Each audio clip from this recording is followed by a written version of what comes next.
উপর থেকে নিচ পর্যন্ত এত বড় ঝর্ণা বান্দরবনের আর কোথাও নেই।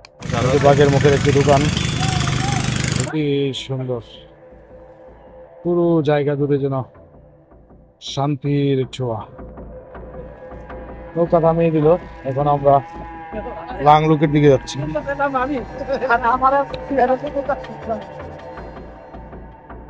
এখান থেকে নদীর ভিউটা সাধারণ সুন্দর। এখানে পরিবেশটাও সেই খুবই অসাধারণ একটি জায়গা।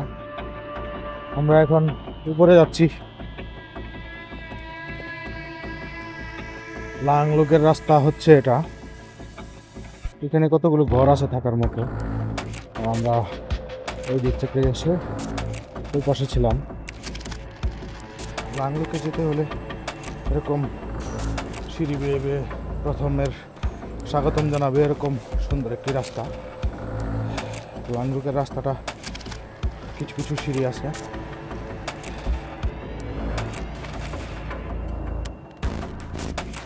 এখানে পাহাড়ে ওঠার পর এক পাহাড় থেকে অন্য পাহাড় খুবই কাছে দেখায়। 1 2 3 4 চারটা পাহাড় পার হইলেই ঝর্ণায় যাওয়া যায়, কিন্তু 4টা পাহাড় পার হইতে আমাদের জন্য সময় লাগে প্রায় 4-5 ঘন্টা।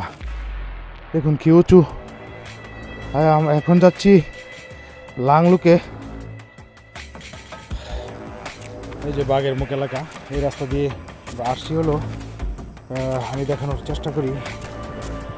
আমরা গতকাল সাউদানপাড়া থেকে আজকে সকালে রওনা দিয়েছি। ওই যে একটা জিরিপথ দেখা যায়, এই জিরিপথ দিয়ে কিন্তু পাহাড়গুলি ঘুরতে অনেক সময় নেয়। আমরা মোটামুটি 5-6 ঘন্টা লেগেছে। কত নিচু জায়গা, কাজু বাদামের বাগান, আর এই পাশে পাহাড়। বৃষ্টি হলে অনেক কষ্ট হবে, খুবই পিচ্ছিল। নিচে দিয়ে যায়, নিচে দিয়ে গেলে এরকম গ্রিপ ছাড়া আদায় পিচ্ছিল হয়ে আছে, স্লিপ খায়। লাংলুক পাহাড়ে চড়াই এরকম একটি দোকান আছে। এই দোকান থেকে এরকম অনেক কিছু খেতে পারবেন। ভুট্টা খাচ্ছি। আমার ভুট্টাটা মনে হয় ইয়ে আছে, কালার আছে। তোমার পুরোটাই একরকম। আমার এরকম কেন?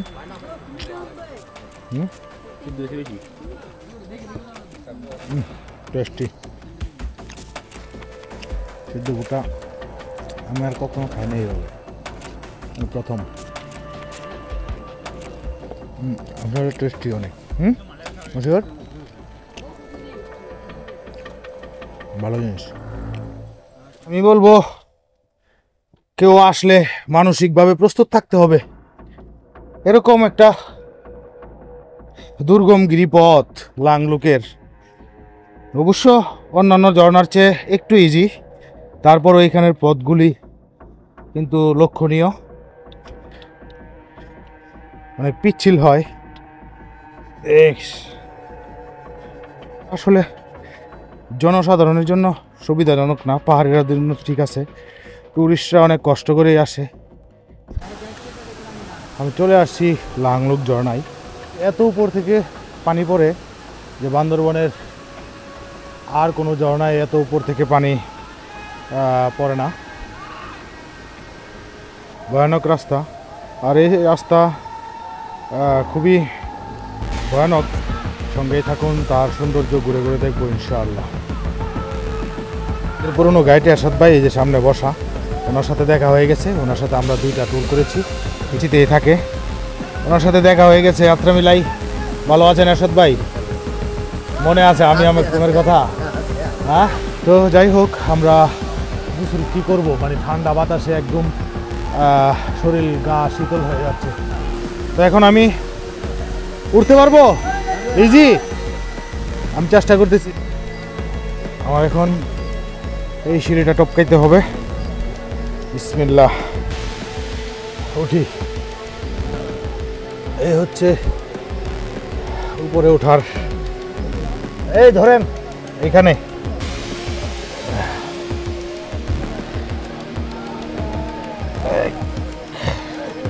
এখানে পাড়া দিব না এখানে দেব? ওয়াও, এই তো এই হচ্ছে লাংমুখ ঝর্ণা।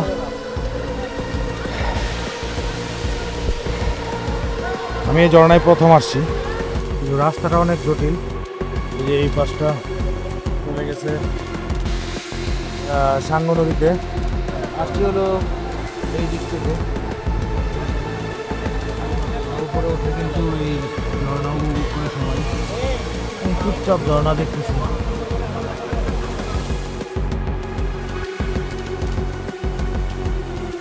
যাও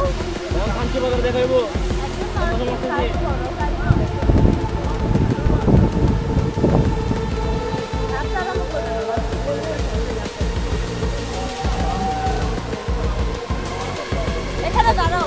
এই হামিদ, আসো আসো।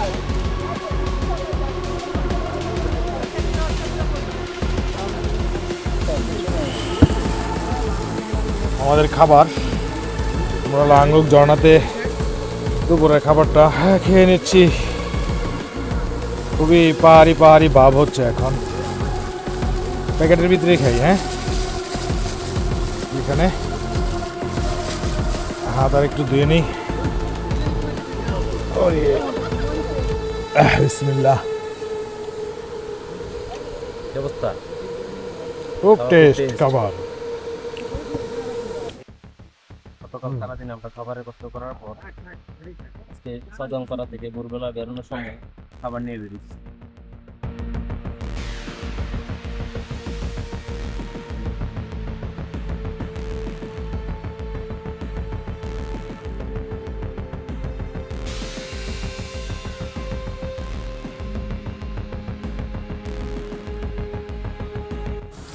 পেটে ক্ষুধা, দ্রুত খেয়ে নিলাম।